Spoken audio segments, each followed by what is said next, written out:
আমার কাছে ভগবান ম্যাম। আপনি আমাকে নতুন করে নিজেকে চিনতে শিখিয়েছেন, আমাকে নতুন জীবন দিয়েছেন। ওরে পাগলি, শান্ত হ। সামনে অনেক পথ হাঁটতে হবে যে তোকে।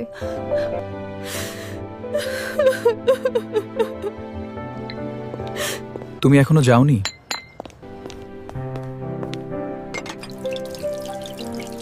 এই কয়টা কাপগুলো ধুয়ে তারপর যাব স্যার।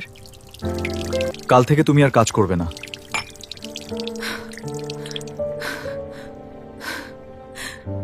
আমাকে প্লিজ কাজ থেকে বাদ দেবেন না, আমি না হলে বাঁচবো না স্যার। আসলে তারা ম্যাম জোর করেছিলেন, নয়তো আমি সাজতাম না। আমি আর কখনো সাজবো না, কথা দিচ্ছি। আমাকে বাদ দেবেন না প্লিজ। কাল থেকে তুমি আমার পার্সোনাল অ্যাসিস্ট্যান্ট হিসেবে জয়েন করছো, আর পাশাপাশি আমাদের মডেল হিসেবেও কাজ করবে। আগামীকাল দেখুন শ্রীর নতুন পথ চলা, নতুন পরিচয়, নতুন জীবন।